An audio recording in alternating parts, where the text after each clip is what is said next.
Hey there, welcome back to the Holy Post Podcast. This is Phil Vischer. I'm here with Skye Jitani. Hi, Skye. Hi, Phil. Happy New Year, I think. Thank you. This episode coming out. is coming out on New Year's Day, but being recorded just ahead of Christmas so that we can have the week off and not have to, do all this. Because Skye is probably going to spend the entire week somewhere exotic and warm and frighteningly expensive in a super deluxe hotel up on a mountain somewhere. Wow. Actually, none of those things are true. None of those things are true. What do you do? What do you usually do between Christmas and New Year's? We usually don't travel. We have a basketball tournament in Normal, Illinois. Oh, well, see, So exactly normal. my point. Somewhere warm, exotic, and wildly expensive. And we also have Yes. Kaitlyn Chess here. Kaitlyn Chess, how are you? I'm good. How are you, Phil? I'm great, thanks. And Kaitlyn is the only one of us who looks remotely holiday themed. She is at her You can parents' count house on me for that. in an undisclosed government location. That's true. That's true. She cannot say where they are because, of course, But it's the festive. Russians. It sounds like she's at a Russians have been government. It sounds like she's at a safe house or something. Yeah. She's Protection. Underground. Yeah. she's at a government lab where they do experiments trying to see if rats can Okay. drive cars for the benefit of national security. But she has, those are white stockings and a white fireplace. And This is just the theme, the aesthetic of this room. My mother has a different theme and aesthetic, Christmassy still, Really? for Oh, each of okay. the other rooms. She is okay, nothing so- if not a dedicated, talented woman. Wow. Okay. So it's not just that she only does white things for Christmas. No. It's that No. she does This white is- things in this room. In this room, there's a room that's all beach themed. There's a room that's all navy and gold themed. There's different themes for each room, but all Christmassy. Wow. Well, that room looks like you just stepped out of a Hallmark card Yeah, Yeah, that's it does. the goal. It does. or Hallmark movie, perhaps. Would she mind if we had you pick up your laptop and give us a tour? Yes, very much. She would be pretty horrified. It is my Christmas Okay. present to you, Mom, that I'm not doing that. She will listen to this the moment it comes Okay. out, and she will be glad I was a good daughter. Okay. And now it's time for the theme song. What's the news that you like the most? Who's your favorite podcast host? If it's breakfast, get your toast. It's Skye and Phil and the Holy Post. Skye and Phil and the Holy Post. And sometimes Kaitlyn. This episode is sponsored by Rocket Money. Hey, if you're like me, you want to use your money to do good in the world, to support causes you really believe in. But by the end of the month, your money's all gone. Maybe it's because, like me, you've got like 50 subscriptions, half of which you don't even remember signing up for. That app for your kids that they used like once, that delivery service, the fitness plan that didn't work out so well. Rocket Money is a personal finance app that finds and cancels your unwanted subscriptions, monitors your spending, and helps lower your bills and free up money for the things you really care about. Rocket Money has over 5 million users and has helped save its members an average of $740 a year with over $500 billion in canceled subscriptions. I can see all my subscriptions in one place, and Rocket Money will help me cancel the ones I'm not using with just a few taps. Stop wasting money on things you don't use. Cancel your unwanted subscriptions by going to rocketmoney.com/holypost. That's rocketmoney.com/holypost. rocketmoney.com/holypost. And thanks to Rocket Money for sponsoring this episode. Today's episode is sponsored by Blueland. Did you know we throw away an estimated 5 billion plastic hand soap and cleaning product bottles every year? And lots of that plastic ends up in our water supply, so that each of us are eating roughly a credit card's worth of plastic each week. Yuck! I don't want to eat plastic. Blueland is on a mission to eliminate single-use plastic. Their idea is simple. They offer endlessly refillable cleaning products with a beautiful design that looks great on your counter. Just fill the bottles with water, drop in Blueland tablets, and wait for them to dissolve. You'll never ever have to buy giant bottles of cleaning supplies again. From cleaning sprays to hand soap, toilet bowl cleaner, and laundry tablets, all Blueland products are made with clean ingredients you can feel good about. And Blueland has an offer just for Holy Post listeners. Get 15% off your first purchase of any product. To get 15% off your first order, go to blueland.com/holypost. You won't want to miss this. blueland.com/holypost. That's blueland.com/holypost. And thanks to Blueland for sponsoring this episode. You know that I'm a skeptic. I like things to have evidence, proof, data. I like to research things before I commit to them. And that even goes for my supplements. I want to know that they're high quality. That's why for the last year I've been drinking AG1. Unlike many supplement brands, AG1 conducts relentless testing to set the standard for purity and potency. I know I can trust what's in every scoop of AG1 because it's tested for 950 contaminants and banned substances, while the industry standard typically only tests for 10. AG1's ingredients are also heavily researched for efficacy and quality, and I love that every scoop also includes prebiotics, probiotics, and digestive enzymes for gut health. So, if you want to replace your multivitamins and your digestive aids, your immune support into just one simple scoop, start with AG1. Try AG1 and get a free 1-year supply of vitamin D3 and K2 and 5 free AG1 travel packs with your first subscription at drinkag1.com/holypost. That's drinkag1.com/holypost. Go check it out, and thanks to AG1 for sponsoring this episode. We should have a Christmas version of the theme song, you know? Maybe I just throw That's on jingle you. bells. Yeah, I guess that's Yeah. me. I just throw jingle bells in the background and I say, now it's themed, it's Christmas. And then I have to throw a different sound in the background for every Christian holiday. And we have to figure out what is the sound of Pentecost. Oh, it's burning. Ooh, Burning. yeah. Or A St. Patrick's Day, blowtorch. you could have fighting leprechauns. Right. Fighting That's, leprechauns? Yeah. How does one know that they're fighting or that they're leprechauns? Because they Just have very figure it out. high-pitched voices with an Irish accent, No. and they're all yelling about me pot of gold. No. Yeah. And the sound of tiny punches. Yes. That's This is terrible. fantastic. We should do that. I want to animate it now. We're doing a mailbag episode because there's no news that is worth talking about today. It would just ruin our festive mood to talk about any news except animal news and butt news. So, but I'm not even going to do that. We're just going to do a Merry mailbag episode. Christmas. So we have a bunch of questions that y'all sent in, and we're going to take turns picking from them to answer them or not. Attempt, maybe. I don't know. I'll do my best. I'll see what I can do. Oh, Skye, what's your hat today, Skye?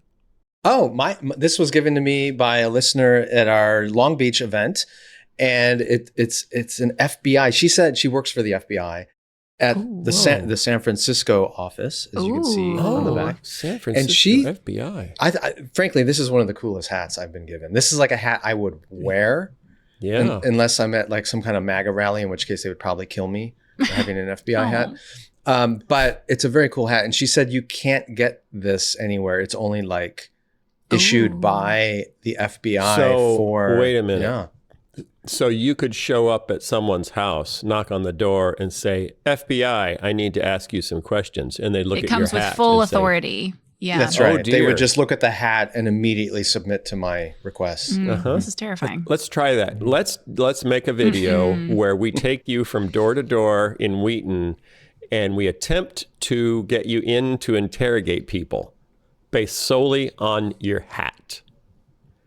We could try it. You excited I about do that say idea? that I'm sure you've experienced this too, Kaitlyn, when you go to these events, but like sometimes it's surprising to find out who some of our Yeah. listeners are and where Yeah. they work and what kind of roles they have. And it's like, wow, it was really, really cool. Did she say what she does for the FBI or is that top secret?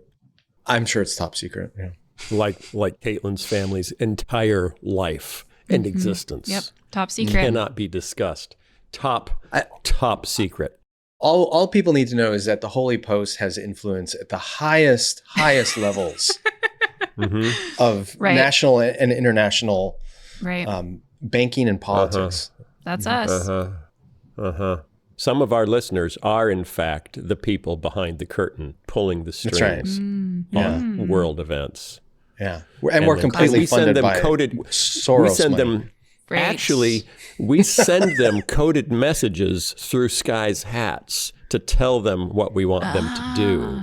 And then they do those things, but it can't be traced back to us. Yeah. So Smart. it last week or 2 weeks ago, we had the pink dead salmon hat.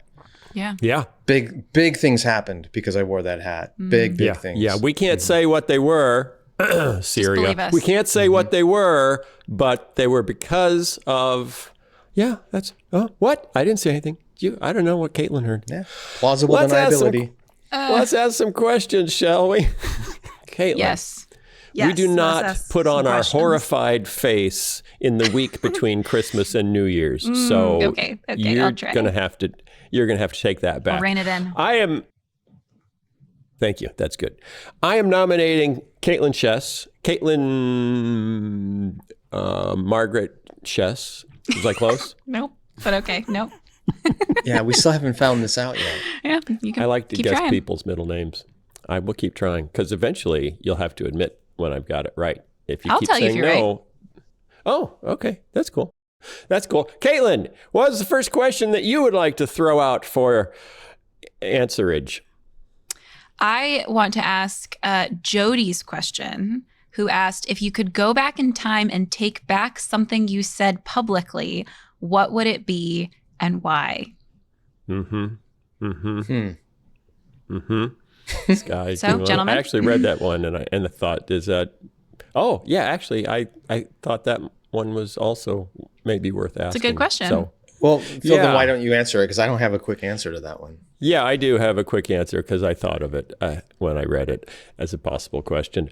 I have interacted with some people that irritated me on Twitter in ways that in hindsight I'm not fond of. I have gotten a little too occasionally sarcastic. And there were a few cases actually where someone attacked me on Twitter and I found myself kind of being snarky, attacking back, or I don't know if I was attacking or just like undermining, I don't know, being a little bit meaner than I would like to be. And then at the end of the conversation, they said, oh, by the way, I love VeggieTales and I've been a fan of yours forever. I'm like, oh, crap. Oh, no. I've just been snarky Until with a fan. Yeah. Just because they got MAGA'd and got angry, and so they attacked me, and then we interact, and they say, oh, but I still love VeggieTales. And I go, I have not been the person I wanted to be for the last hour of interacting. That's one of the reasons I'm not doing Twitter interactions, because and I've been mean to Megan Basham on Twitter, and I feel bad about that, and I apologize. Megan, I apologize. I'm not interacting anymore because I don't trust myself to be the person I want to be. So there are some things I've said definitely, even to Megan, that I would take back. It's a good answer, Phil. Thank you. I have to believe that anyone who's been on social media for any length of time would have things that they're like, oh, I probably shouldn't have posted that or said that or responded that way. We all have those regrets. In fact, we could spend hours probably going through our feeds and going, yeah, I wouldn't say that today, or I wish I had said that. Let's do that. differently. That seems like a good Christmas. A nice Christmas, New Year. Oh, that's how we do our Christmas resolutions. You have to start your New Year's resolution by pointing to the things you really need to change going forward. So let's air the dirty laundry. Skye, fun. Yeah. what's the meanest thing you've isn't that ever part said of publicly? Festivus, the airing of grievances? Mm-hmm. Right? Yeah, From Seinfeld? I don't. The one I can't think of something recent, although I'm sure there are plenty. And if listeners want to propose any things that we ought to, to regret saying. One that comes to mind is when I was graduating from seminary. This would have been 2001. Somebody, really? You have to go back 23 years to have said something you regret. This could be juicy. Let him go for it, Phil.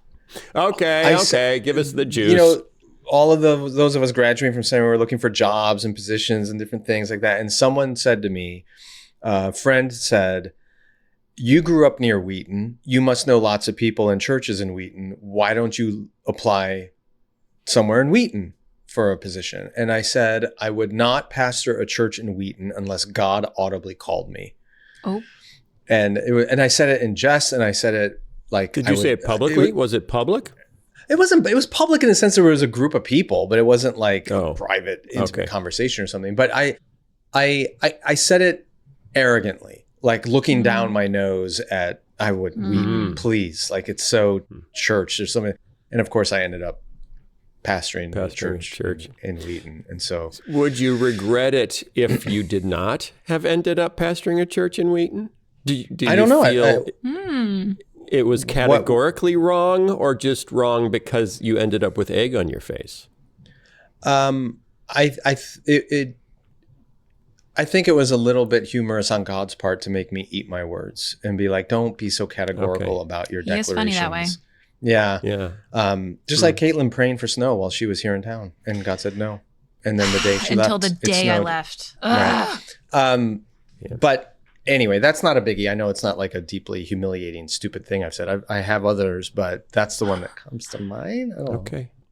So Kaitlyn, do you have one? Kaitlyn is so careful. She's so careful with her words. I doubt that she's ever said anything publicly that she regrets. I really doubt that. Well, I could give lots of examples along the lines of Skye's in terms of things I said in seminary, but I'm not counting that as quite public. Like I definitely said some things in seminary classes that I'm like, oh, that was dumb or arrogant, but the thing that comes to mind is not, to Phil's point, a specific thing, but I do think there was a period of time when I was like end of seminary and I was on Twitter a lot more, and I was getting a lot more people listening to what I said on Twitter.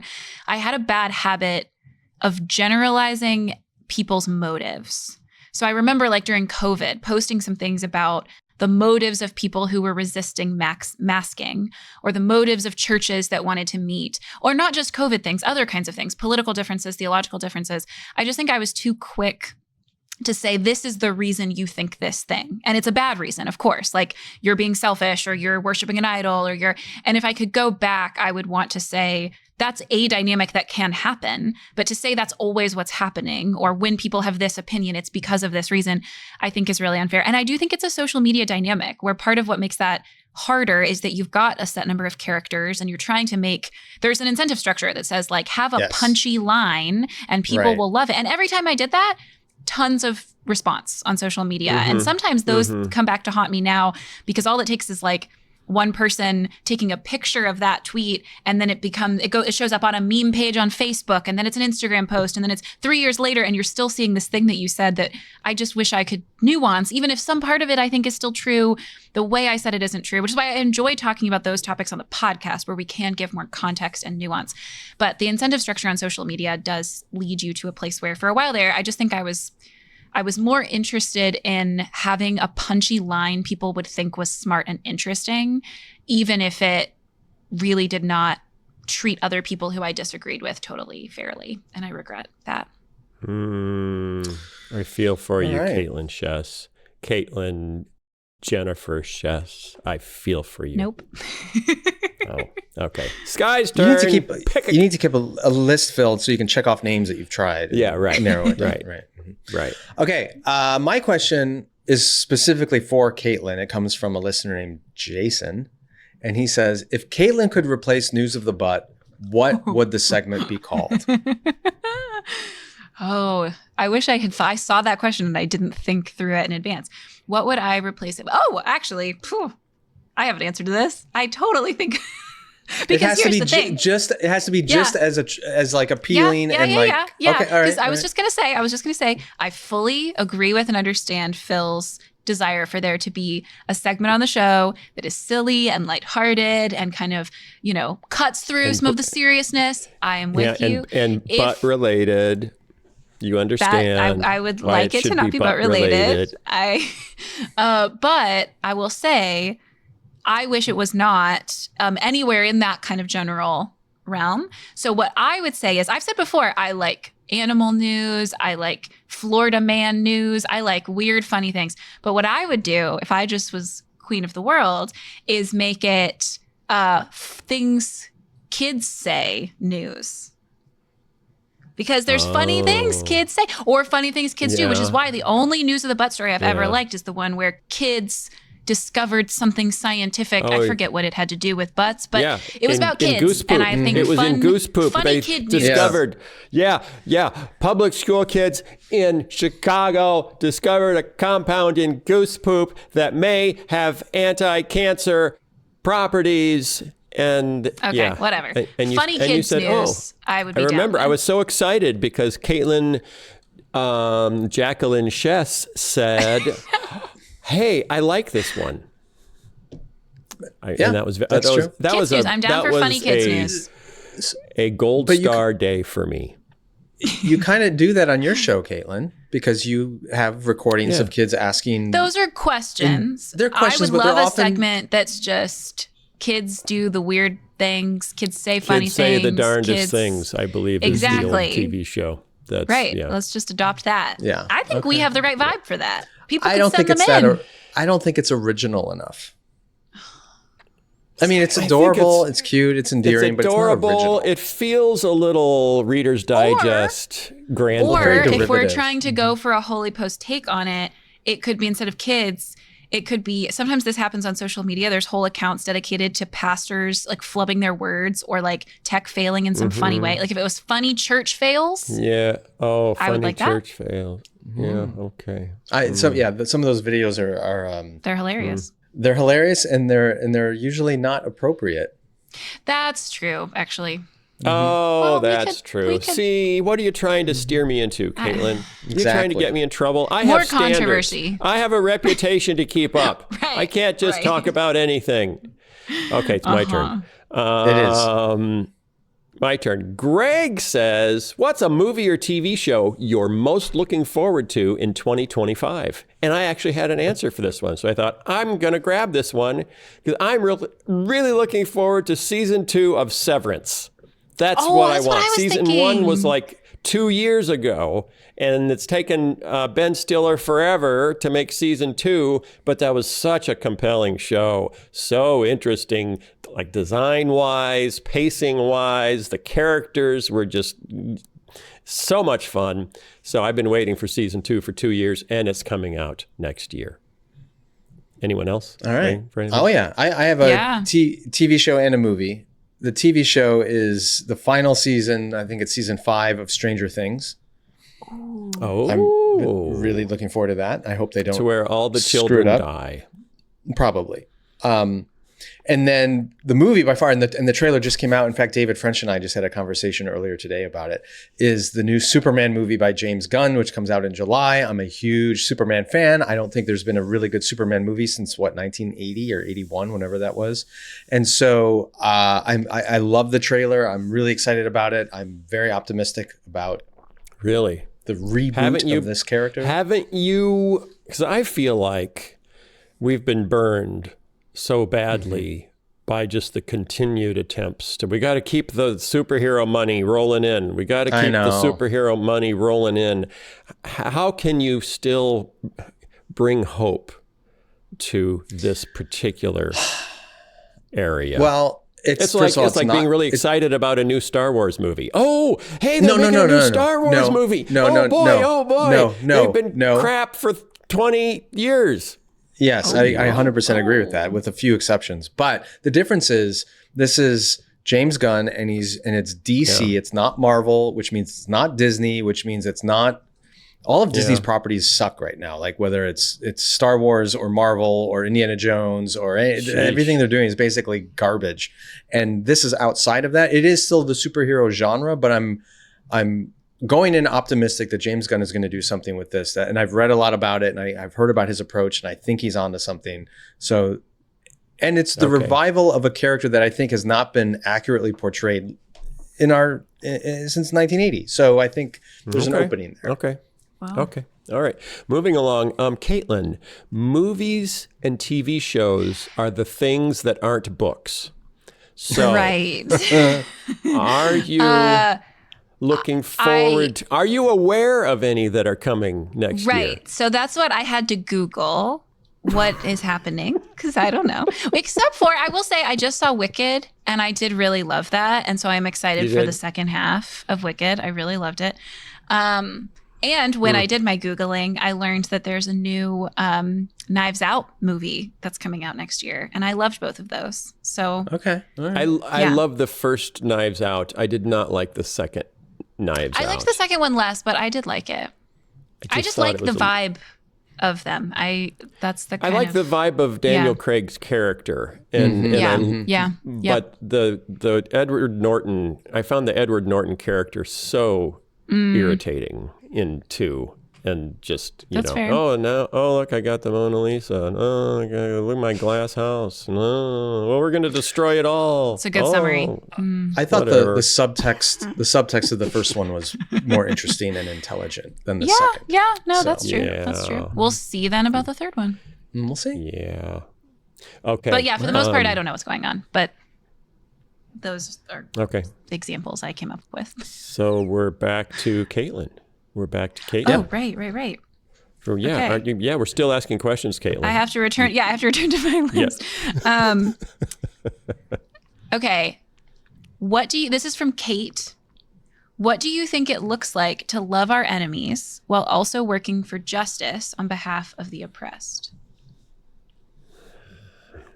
I think this is a good question because, again, of kind of polarization and internet dynamics, it does seem like there's the people who are, let's be civil to each other, let's be kind, let's try and understand each other. And then there's the, whatever side of the political spectrum you're on, no, this is what's just and right, and you are wrong, and I am fighting a just cause, so I am justified in treating you however I want to treat you. But then it feels like the let's act civil people don't think anything actually really matters.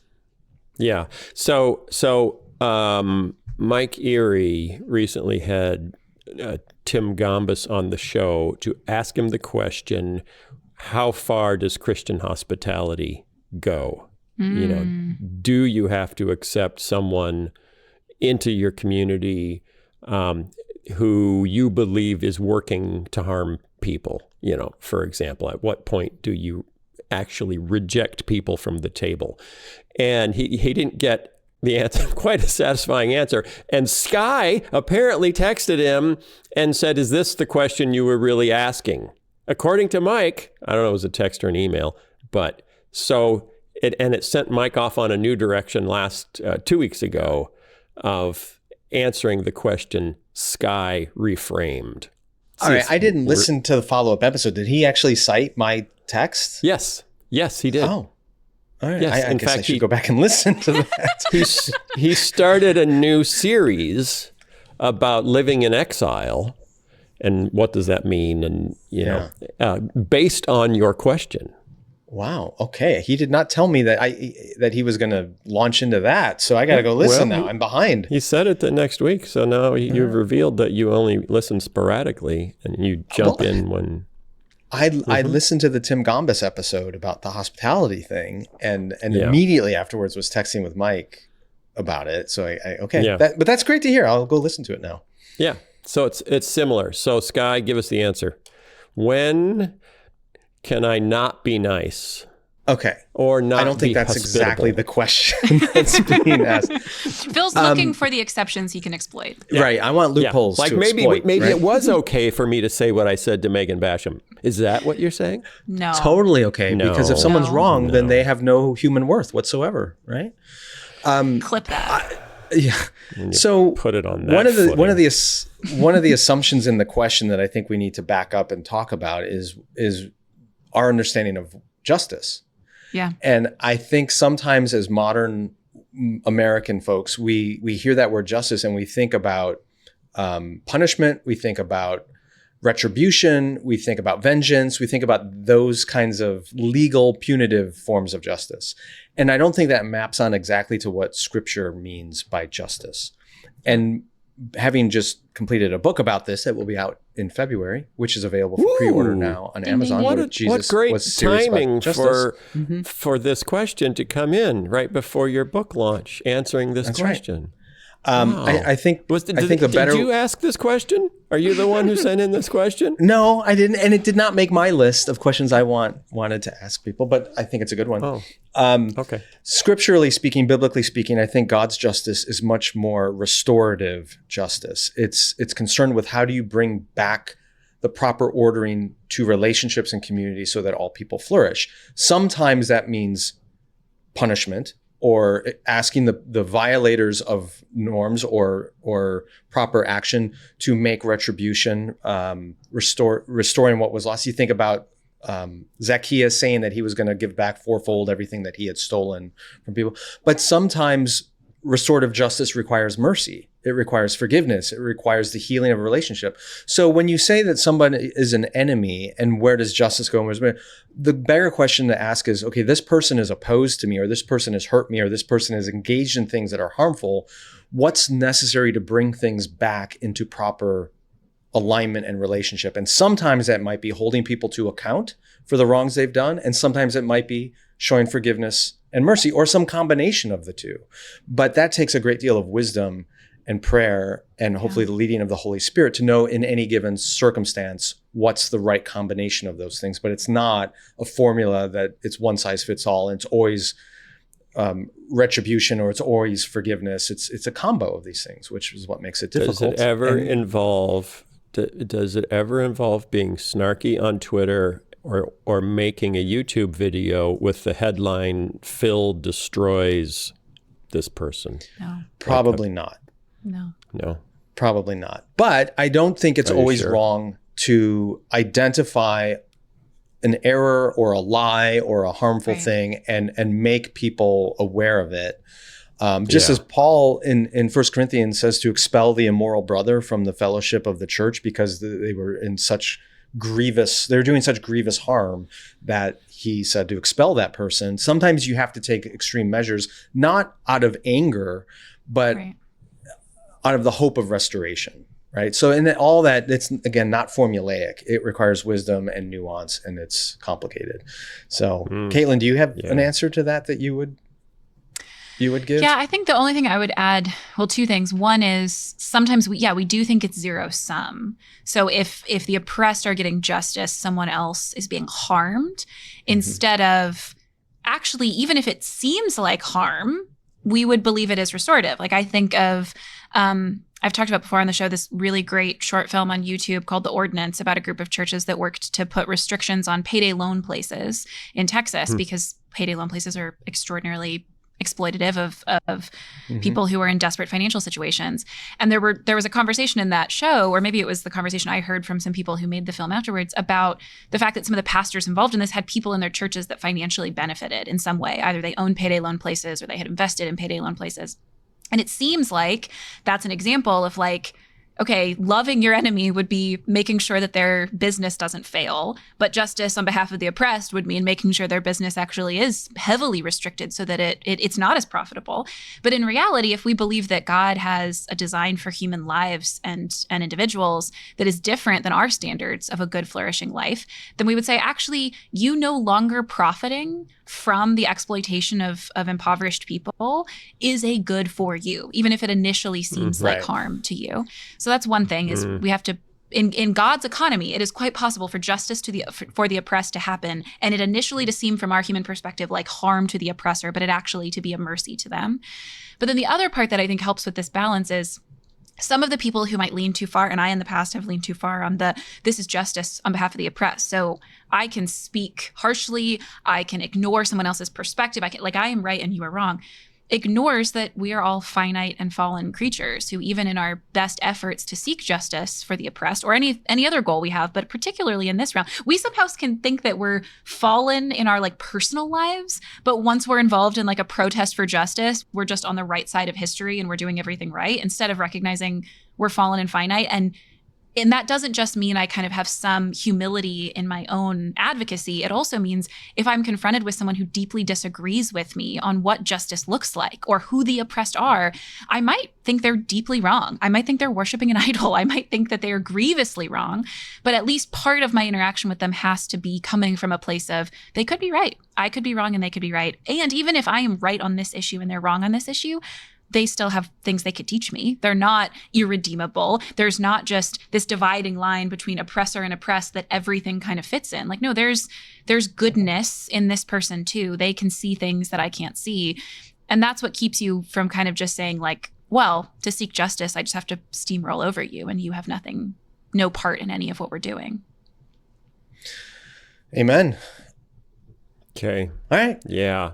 All right. I got to seek justice in an off social media way. Is that what you're saying? Oh, that's perhaps. As the kids say, IRL? No. Touch grass. In real life. Yeah, in real life. Mm-hmm. I said the right thing. I was saying in the real world. No, that's not an L. World. ITRW. Okay. Whose turn is it? My turn? I think Skye. It's Skye's turn. Skye. It's my turn. Okay. Skye, grab a question. Throw it out. All right. This one comes from Nelda. How would you classify your podcasts? Ooh. I wouldn't call it liberal or conservative, so would it be considered progressive? How do you? I know the question is meant to just be a launch pad for how would you label, categorize, identify, and I don't even know what spectrum she's talking about. Is she talking about theological spectrum? Is she talking about political spectrum? So it's kind of wide open here, but how would you identify our podcast or even our podcast network, mm-hmm. our media company's approach to these things? Mm-hmm. Mm-hmm. Mm-hmm. Mm-hmm. And your answer, Skye? Oh, no. That's a Phil question to start. I will answer, but I don't want to be the first. My view has been that there is a strain of evangelicalism that is associated with institutions such as Wheaton College and Christianity Today and Fuller Seminary and Gordon Conwell. I've called it Northern evangelicalism, but that's, it's everywhere. It's not geographic, but it's as distinct from what I've described as Southern fundamentalism, which is also not just in the South. It's everywhere, but is more related to, the Bob Jones stream of evangelicalism as opposed to the Billy Graham, Carl Henry stream of evangelicalism. It's all gotten muddied over the years, but I still feel like there's an evangelical swimming pool, okay? And that's where I'm swimming. There are other swimming pools. I'm not in those pools. I'm in the evangelical mm-hmm. swimming pool, but there is a more fundamentalist end of the evangelical swimming pool and and I'm not even sure what to call it. If it's progressive, if it's, I don't know what the opposite of that is, but I'm more on that end of the evangelical swimming pool. So now the people in the fundamentalist end of evangelical swimming pool would say, oh, you're a progressive. That's the progressive end. Or you're liberal. That's the liberal end.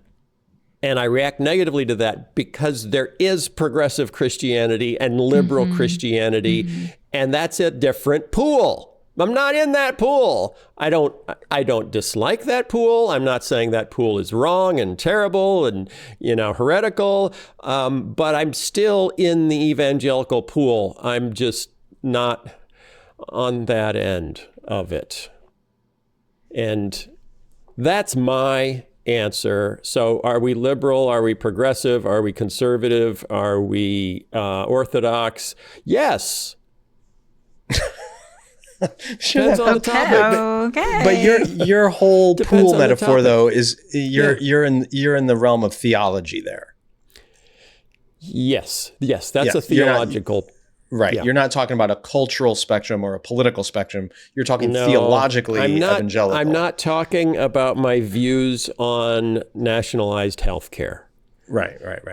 Where I would be more progressive and less, I think even that's stupid because I don't think it's I'm not a big fan of tying your health care to your employment. And and most of the Western world would say, duh.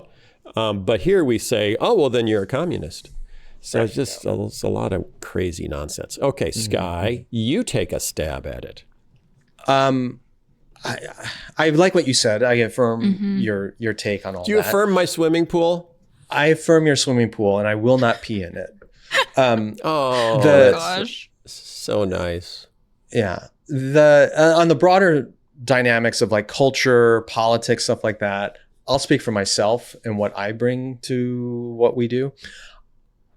I would probably call myself I don't know if it's traditional or Chestertonian conservative, but I'm generally conservative. But what I mean by that is not what you would assume if you listen to Fox News or quote unquote conservative media.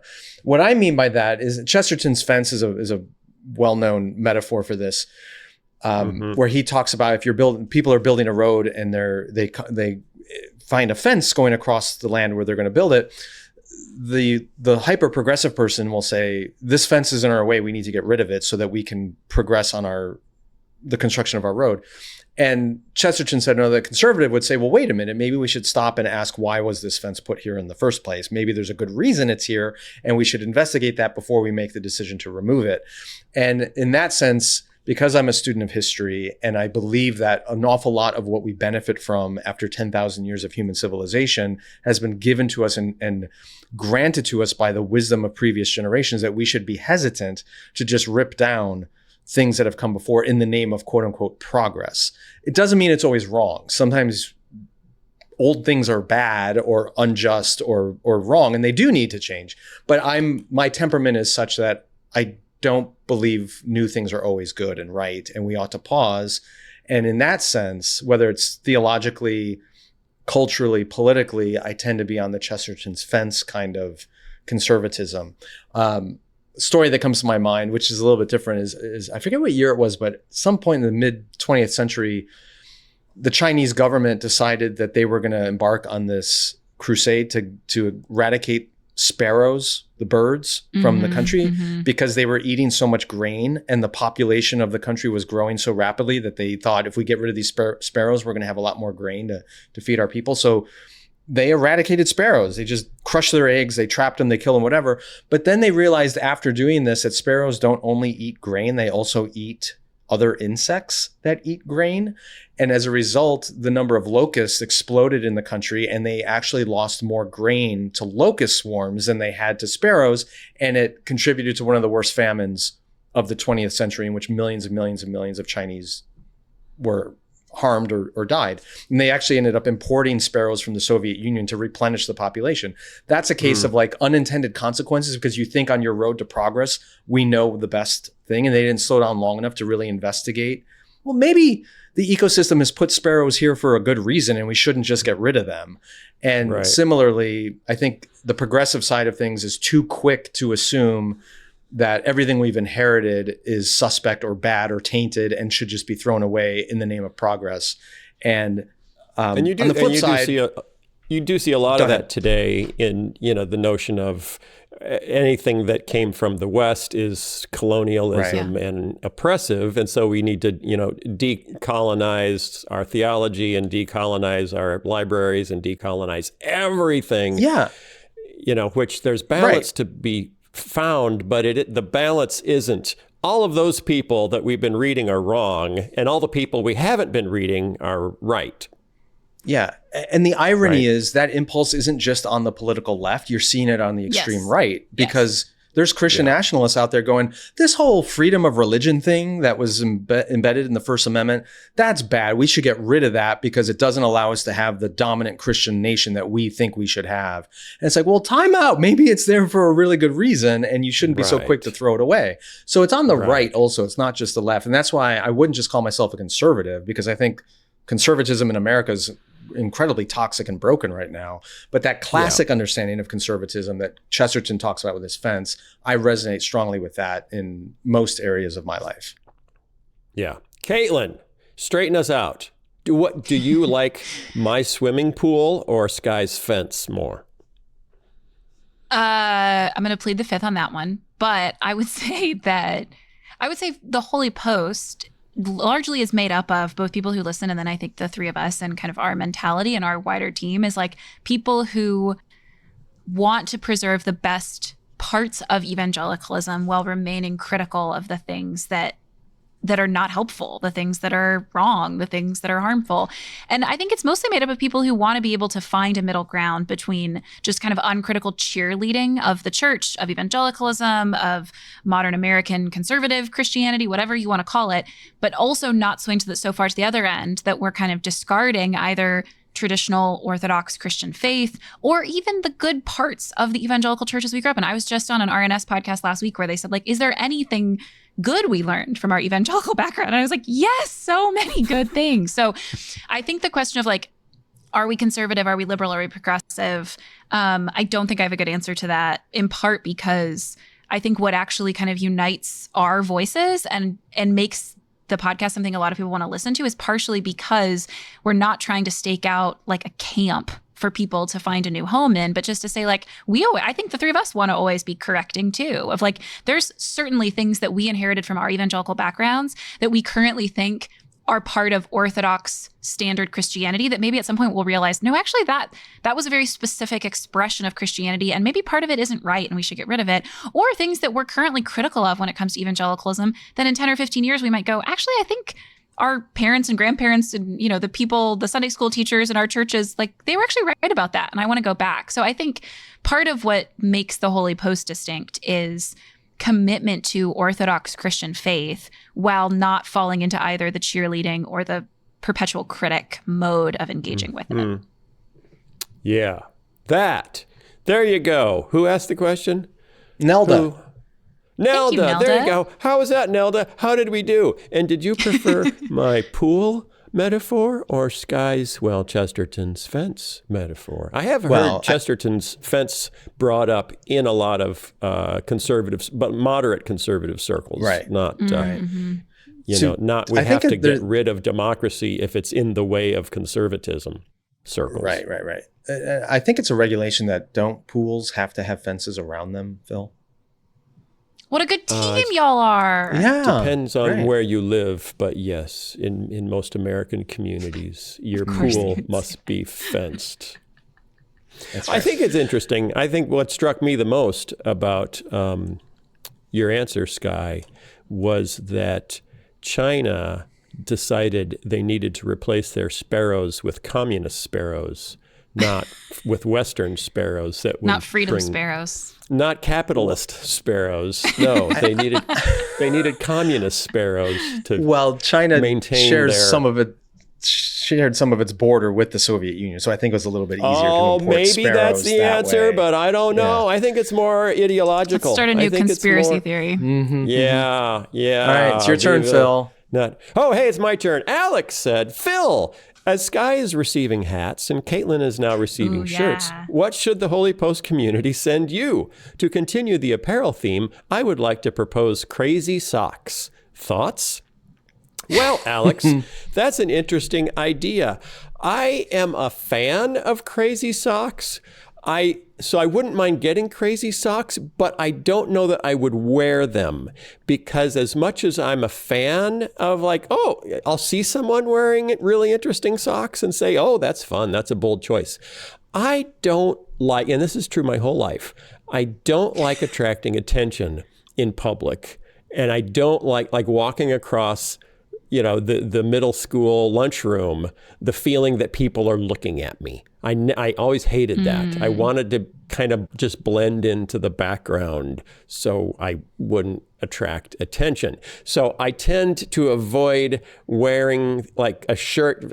I've kind of, I wear kind of the same thing every day, and so people just don't notice me. And I can kind of stay in my thoughts in my head and not have, look over. And although it does, because of things that I may have been involved in creating in prior years, in prior lives of mine, I still do every now and then look up and people are staring at me, but it's not because of my socks. And, I'm okay with that. So I like Is there something crazy else, socks. Phil? that I would wear, that I would wear, that I Yeah. would wear, I don't that I know. would, let me say it again, that I would wear. Well, what about That's crazy visible? underwear? Because no one's going to see that. Oh my gosh, Yeah, Skye, do not tell I'm people not to send the sure. Holy Post underwear. Send us underwear. Send us your underwear. I'm Is just that saying bad? you could still Is that a bad walk thing to across the say? street unnoticed, Phil, but you would know. Yeah, that, you know, I could. you have. But I'm trying to picture what would come in the mail that I would then have to put on my person, and that's a little scary. Well, that's Yeah. a little scary. So, but what else? What else would be, Kaitlyn? What do you think people could send me? I don't know. What would you use? How about Yeah, I know. sunglasses or like No. you know? I Interesting wear glasses, Skye. I know, I can't I- wear sunglasses. Ties. I've never seen you wear a tie Ties? in my whole life. No, I don't wear ties.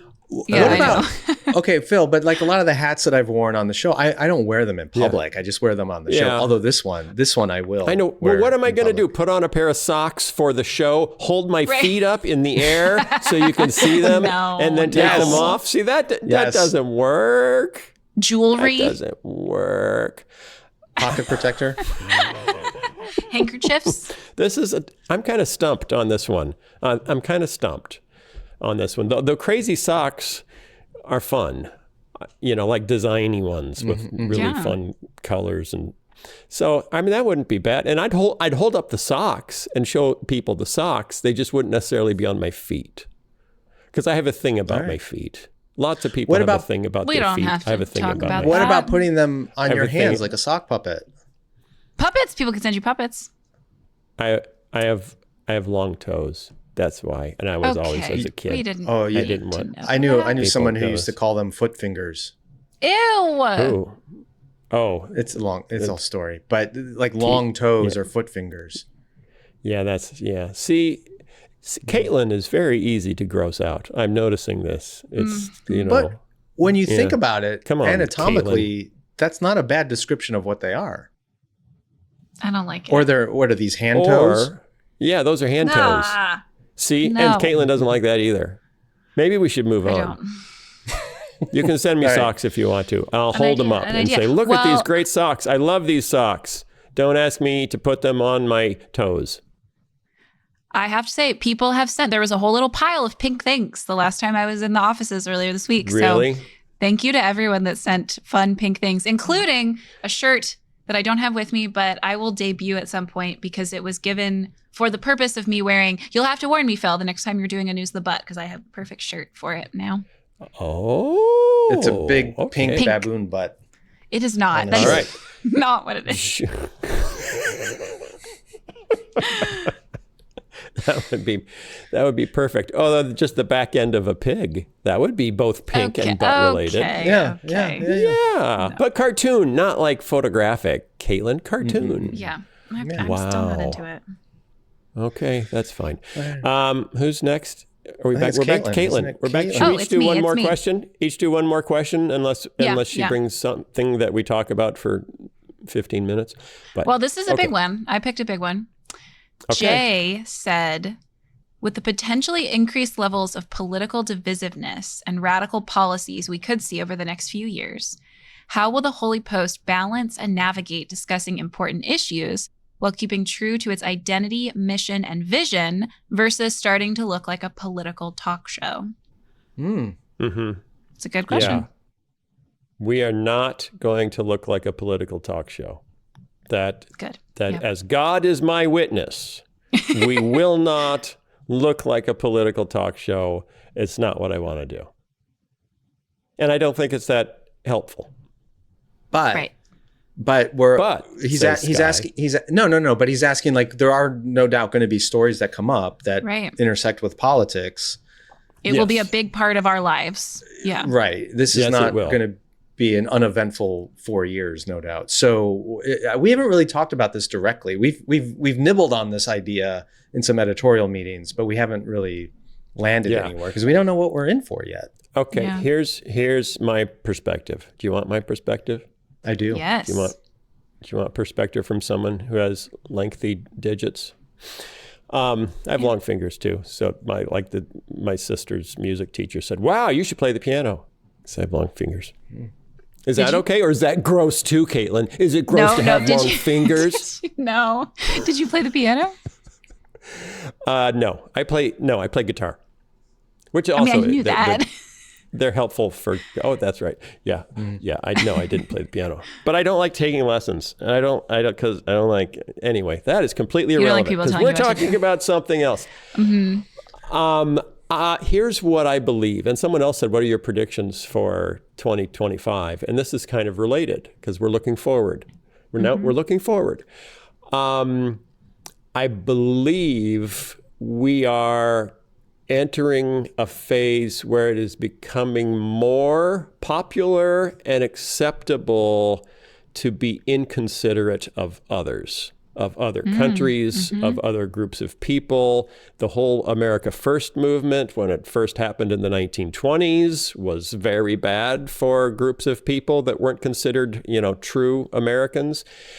And after World War II, we became really convinced that we had an important role to play for the entire world as the wealthiest and most powerful country, that like Spider-Man what's the Spider-Man saying? With great power comes great responsibility. Yeah. With great power comes great responsibility. And I feel like we came out of World War II with that belief. And it has... and I know, we've done some really bad things, and the CIA has meddled in other countries' affairs, and, we've done bad stuff in the last. I'm not saying we haven't done bad stuff, but we had this general American belief that we should care not just about ourselves, but about the whole world, because we can actually, because we helped end the terrible things that were happening, in the Holocaust and what Japan was doing to its neighbors. We helped end that, and that made us feel good about ourselves. And there was something innately Christian, and then that went right into the Cold War, where it was, godless communists or us who care about the world, and we want everyone who's striving for freedom. And it feels like because there's always that other voice that says, but I mostly just want more money. Or I mostly just want to feel safe. I mostly just care about me. I care about me and mine. And we say it's altruistic because I'm also caring about my children. And I'm caring about my friends and their children. So see, it's not just about me. It's about, my children.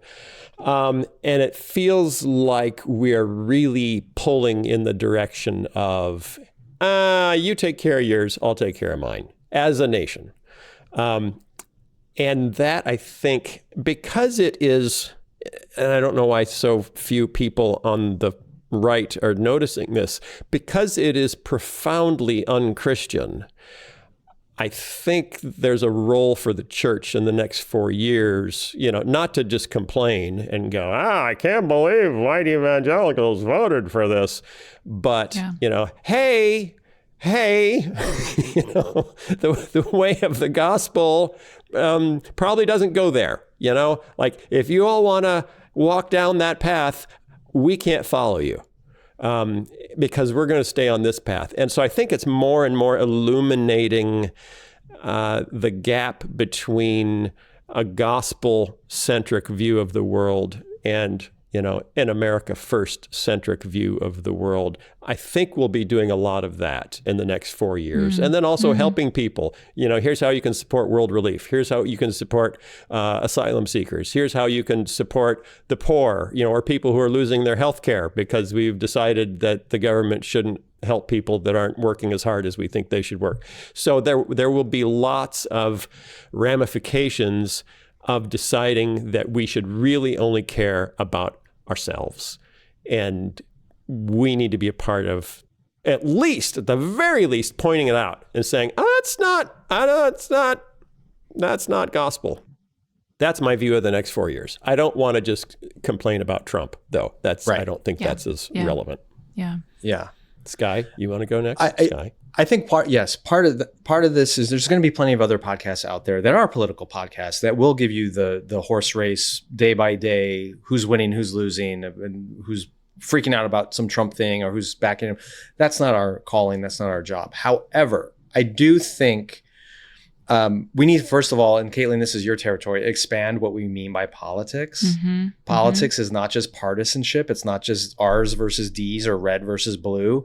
Politics is what we as citizens choose to do together. Everything from selecting a president to how local communities are policed, or do we pay for a new school? Like, all that is politics, because it's what the polis, the city, the community does together. I think where it gets interesting, and I'll cite an example from the first Trump administration, is when a presidential administration or Congress or anyone in Washington or in authority does something which is problematic, but then uses either Christianity or Christian language or the Bible to justify that. So in the first Trump administration, Attorney General Jeff Sessions gave a press conference where he was talking about their new policy of separating children from parents who've entered the country illegally, and in some cases even putting them in detention centers and cages. And he, in that press conference, cited Romans chapter 13 to justify this policy. For me, the policy itself is bad enough, and there were plenty of other places where that could have been discussed, the political podcast or whatever. But when he cited Romans 13, suddenly that got under the radar for me for Holy Post, because he's using my faith and our faith to justify something that I think is actually completely inconsistent with the way of Jesus. Those kinds of stories, if and when they occur, or if there's a significant Christian leader who is publicly supporting a policy of this administration or government, which is way out of sync with Jesus, those are things I think are worthy of discussion on our show, because ultimately we want to form people into a good view and a proper view of Christ and his kingdom. And when there are malformative voices out there politically that are saying the opposite, that's worth talking about. And I suspect we will continue to do that, but it won't be on every show, and hopefully they won't be as frequent as some people fear they will be. Yeah, what he said. Anything to add, Kaitlyn? Yeah, well, the only thing I want to add is I think it's both about topic and, to Skye's point, knowing our lane, like what we can contribute that is different than political experts, legal experts, etc. But it's also, there are really great other podcasts that would do the political talk, but there's also lots of podcasts or other outlets, different voices who are, like I said earlier, the incentive structure of the internet and of a lot of like the means of content creation is towards what is the punchy line that makes people feel like you're smart and they're smart for getting it. And it's like a simple, easy way to just categorize good and bad people.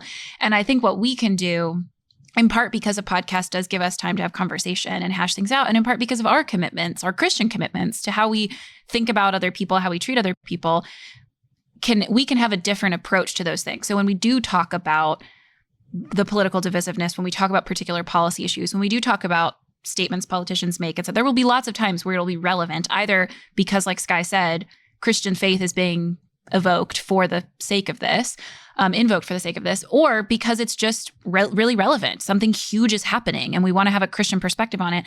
I think one helpful contribution that we can make is saying we want to give a Christian take on these things and offer we believe the Christian faith has resources for thinking well about these things, but we are committed to them actually being helpful for people living their real lives in communities, in churches, teaching Sunday school, building relationships with their next door neighbors, more than we care about a really great soundbite that makes us feel smart and makes the people who listen feel smart. And the incentive structures towards that are really hard to resist. But one of the things I love about the Holy Post is that we have been talking for years now about how to resist those incentive structures that would make us into the kind of overly cynical, overly, hateful, honestly, people who just want to produce things that we know people will feel good about themselves because they already agree with us. Instead, it's like, I think a lot of the time we're wondering, like, how does this actually impact people in churches? How does this impact families and neighborhoods? And that, I think, is keeping true to the identity, mission, and vision, as opposed to here's a great soundbite. That would be like any other political talk show or any other kind of podcast or voice that's just trying to gain an audience. All right. Yeah. What she said. All right. We're at an hour. Skye, you want to do one more? Yeah, I got a quick one. Another one that you wanted to do? Okay. I like this question. It sent me down a rabbit trail. Jennifer asks, how will the new heavens and new earth fit all God's people from all of time? Oh. Kaitlyn, that one blew your mind, didn't it? I was actually going to There grab were that multiple one new as- creation questions, and I Yeah. love that. Yes. Yeah. So I did some, I can answer this one because I did some research in advance and it'll be quick. So started out, there are approximately 8 billion people on the planet right now. Okay. If you put all of those people and gave them each 1 square meter to stand in, do you know how much space it would take to put all those people together? No. 8 billion people would fit in the state of Delaware. And then I did more research to go, okay, well, how many humans have lived ever? And there's, some variations on the calculations here, depending on how, far back you go. Some people go back about 200,000 years, whatever. What I found was everything was more or less around 100 billion people have existed in the history of the earth. 100 billion. If you then extrapolate out how much space that would require, you could fit every human being who has ever lived in the history of the world in the state of New Mexico. So, What? Yeah, but you I couldn't am not move. well, fine. But my point is, I'm not a Spread out over the universalist. whole world. Right. It's, but I'm not a universalist, so I don't think they're all going to be there. Right. So right. that's like an extreme thing. So this world, as we currently know it, could support every human being who's ever lived. And then when you perfect that world, I was just going to say redeemed creation. a redeemed creation that where there is no shortage of Treehouses, all the stuff you need and whatever, then it's not really a problem. But I thought that was a really interesting question. Yeah. When you think about creation perfected, the first thing that pops into your mind is we'll have tree houses. It's one of the things that pops into my mind. Yeah. Okay. I push back on something. The 100 billion people stat. I would want to dig into that because and maybe this is just for humans, I have heard the statistic. I have 2 statistics that I was going to give. One is, because you think about how many people were alive on Earth, even 100 years ago. It's a fraction of how many are alive. Fraction, right. I have heard, and I'll have to double check this to see if it's true or if you're right, that of all the people who have ever lived, the majority are alive right now. I've heard that too. And I think maybe we should dig deeper into this. But yeah, we need to dig deeper into that. And I've also heard, if you gave every person on Earth a piece of land the size of the average American lot, the entire world could live in Texas. Right, that probably makes sense. I Because just without the land, they fit in Delaware. I love that you both were like figuring out the numbers and the math. And my impulse when I heard this question was just like, God will figure it out. I don't know. Yeah, I was going to say, I was going to preface my answer by saying, assuming there is nothing supernatural going on, which you should never assume. Right. I don't know why we would, but I mean, just so you know where we are, just logistically, it's not that big of a challenge. Well, and this gets back to whether you take the Texas thing of everyone having an average size American home, or you do the Delaware thing where we're all just saying, like, it kind of takes the wind out of the sails of the idea that we need to get out of here and figure out how to colonize Mars. Like, it's not overcrowded here yet. We have not. We just have to be better at it. Exactly. Yeah. Who's the black astrophysicist that's on late night? Neil talk deGrasse shows? Tyson. Neil deGrasse Tyson. Yes, Neil deGrasse Tyson. He was talking with Bill Maher, and Bill Maher was talking about Elon Musk and wanting to go to Mars, and and Bill Maher just thinks that's the dumbest thing. And Neil deGrasse Tyson actually said, "You are correct. Yes, if we need to live on a world that doesn't have air we can breathe, that is freaking cold all the time, that will kill you in 20 different ways, what have we done to the world we've got?" And why don't we focus the energy on fixing what we've got rather than trying to figure out how to live somewhere you do not want to live? So, yeah, we can make it work here. We should stop thinking that this is here. This is really, like, we can work it out. It's like saying, I want to figure out how to build a habitable town on a lava flow because because my town has too many potholes. It's like, fixing the potholes is not as difficult as trying to figure out how to live on lava. And maybe you are miscalculating the But every deal day here. when you wake up, you could play Floor is Lava. It would That's be right, great. yeah. What? Okay. Hey, everybody. Happy New Year. It's going to be great. 25 is going to be great. We're going to have so much fun together. We're going to do news of children saying silly things in church services in response to pastors. I love it. I love it. think I that's love it. that's the news segment, which will be so much more fun than news of the butt. So much more fun. Ah. Okay. Hey, we love you guys. Keep being hopeful. Keep following Jesus. Keep caring about your neighbors and the others and everyone. And we will see you, I guess. Well, this is next year. If this is coming out is this coming on New Year's Day? Do you think? Or I New think Year's so. Eve? Yeah. Oh, okay. New Year's Day. Hey, Happy New Year! And we'll see you next week. Goodbye. The Holy Post Podcast is a production of Holy Post Media, produced by Mike Strelo, editing by Seth Gorvet. Help us create more thoughtful Christian media by subscribing to Holy Post Plus at holypost.com/plus. Also, be sure to leave a review on Apple Podcasts so more people can discover thoughtful Christian commentary, plus ukulele and occasional butt news. Visit holypost.com for show notes, news stories, Holy Post merchandise, and much, much more.